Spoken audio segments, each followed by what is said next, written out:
The Supreme Court on Wednesday said it will hear an appeal that could upend hundreds of charges stemming from the Capitol riot, including against the former President Donald Trump. The justices will review an appellate ruling that revived a charge against 3 defendants accused of obstruction of an official proceeding.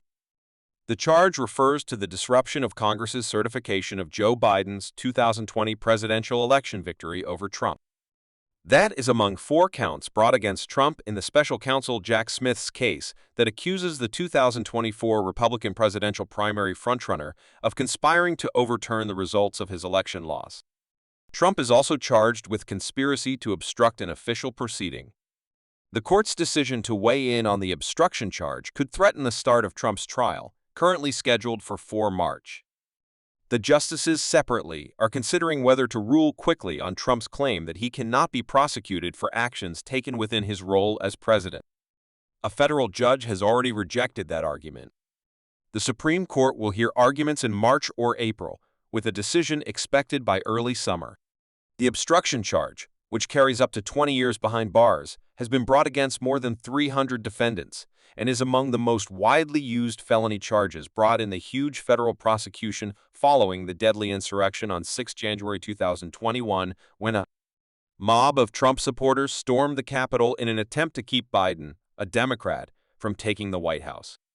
At least 152 people have been convicted at trial or pleaded guilty to obstructing an official proceeding, and at least 108 of them have been sentenced, according to an Associated Press review of court records. A lower court judge had dismissed the charge against Joseph Fisher, a former Boston police officer, and 2 other defendants, ruling it did not cover their conduct.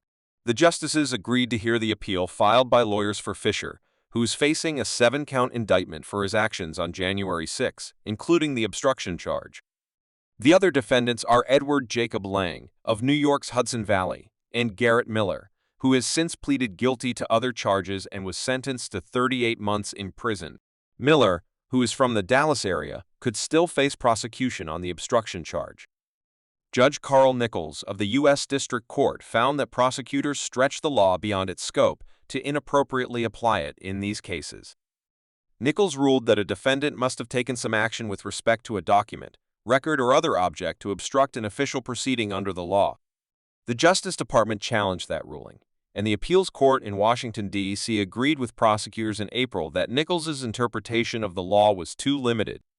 Other defendants, including Trump, are separately challenging the use of the charge.